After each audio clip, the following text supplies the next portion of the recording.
Well, hey, gang. Welcome to the Toy Soldiers Forever Underground Bunker. I'm your host, Mannie Gentile, and today we're going to take a look at the newest project down here on the Toy Soldier table. Now, it is April of 2023 right now, and I started this project exactly 3 years ago, and it's progressed in fits and starts, but it is based upon the great Louis Marx playset and movie by the same name, The Guns of Navarone. Let me turn the camera around and I'll give you a little tour. Okay, here we are on the other side. Here's the whole thing laid out on the Toy Soldier table. You see it's pretty extensive. Now, I did not want to paint over my nice, my regular Civil War backdrop that you're all familiar with. So I got some big sheets of cardboard and painted these menacing gray misty mountains in the background. Everything is done in shades of gray. I wanted it all to look very menacing and sinister and inhospitable, and I think I pulled that off okay. Here's the original plastic Louis Marx Navarone mountain. Now, the original mountain came with one cannon on this level and one cannon on this level. They were both, by the way, in a very goofy yellow plastic. In the movie, there were twin guns in this position. So I went on eBay and I found a 3D printed copy of that gun. I made some modifications, fastened them together, and now I've got the dual gun system. What did I do with the lower platform? I took that really cool 135th Tamiya 20 millimeter German anti-aircraft quad gun, and I stuck it in that position, and pretty happy with the way that came out.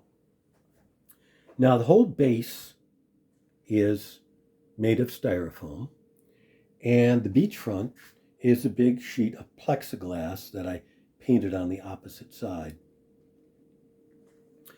All of this foam I cut with my trusty hot wire foam cutter, which was fabulous. I'm going to take this bunker off so you can take a closer look. Oh, wasn't that easy? You may recognize this portion and the gun. That's the BMC pillbox, which is pretty rudimentary. So I wanted to start with it as a base. I made this big foam concrete bulwark cap for the top, and then I wanted to sink it right into the mountainside, which is made of foam, by the way. And to give it this really sinister, menacing texture, I spray it with spray paint. And the solvents in the spray paint eat away at the foam and give it this really cool finish. Now, I can only imagine that at the same time, the process was giving my lungs that same texture, but the things we do for our hobbies, we have to make sacrifices. Here's the entryway to the bunker. So I'm happy with the way that came out. Let me put it more or less back in position here. We also have the Louis Marx pillboxes guarding the beachfront. I have two of those. I made this big stone menacing archway that my Germans are marching through as they go off to patrol the rest of the island. There they go. Oh, that cool motorcycle guy.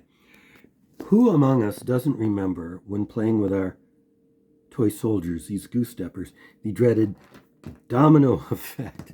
You just can't get away from that. I have this little Greek village down here. Now, it looks like it's bombed out, but this damage wasn't from the bombs. The way I'm playing it is, it was from the concussion of the great and massive guns of Navarone. Yeah, I tend to get pretty dramatic. I've got this nice recast Marx 88 millimeter gun. I have a full barbed wire perimeter, both the post and wire as well as the concertina wire. The perimeter's being patrolled day and night. Here's that second anti-aircraft bunker. You can see we have concertina wire running the length of the beach in hopes of keeping any Allied invasion at bay. I don't think it's going to turn out so well for the Germans, though. And over here, as on the other flank, I have this sandbag machine gun nest. These are reinforcing the flanks. We have another nice CTS vehicle.